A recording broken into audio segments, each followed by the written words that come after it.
Former Raiders player says he is ready to get in the way of stopping the Raiders from reaching the playoffs. Will he make it?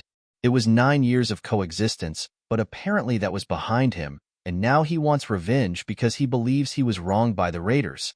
Subscribe to the channel and leave a like if you think the Raiders will get a spot in the playoffs. The Las Vegas Raiders have a number of intriguing matchups ahead during the 2024 regular season. But one that stands out most is their Week 17 contest against the New Orleans Saints, their first meeting with former quarterback Derek Carr. Carr, of course, spent the first 9 seasons of his NFL career with the Raiders, becoming arguably the best quarterback in franchise history. Carr is by far the franchise leader in passing yards and touchdowns, but the Raiders have opted to move on in 2022. One of Carr's former Raiders teammates, quarterback Marcel Reese, believes this will be a game Carr has circled on his calendar via Austin Boyd of Heavy.com. This game will be everything for DC, Reese said on the May 14th episode of Up and Adams. And mark my words now, and the reel will be up, Derek Carr, all week, will say it's just another game for him.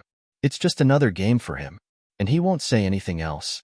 It's normal for players in Carr's position to say the game is like any other, but that's rarely the case, and Reese understands that.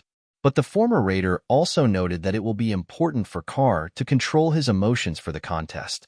You don't want to get too emotional before the game, Reese said. But as soon as the game starts, you'll see DC yelling and screaming and forming their team.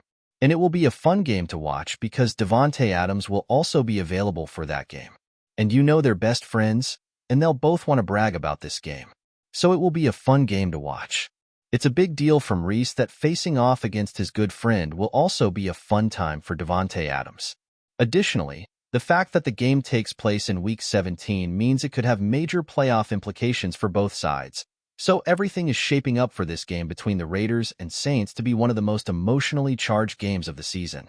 Derek Carr has already spoken about the matchup with his former team, and the Saints quarterback is looking forward, in particular, to seeing his former teammate Max Crosby, who will try to put the quarterback on the ground once Week 17 arrives. Carr said he can't wait to face Crosby and even joked that he might try to start a fight with the Raiders' defensive star to hopefully get him kicked out of the game. Even though the two are friends, Carr knows Crosby won't go easy on him when the Saints and Raiders face off.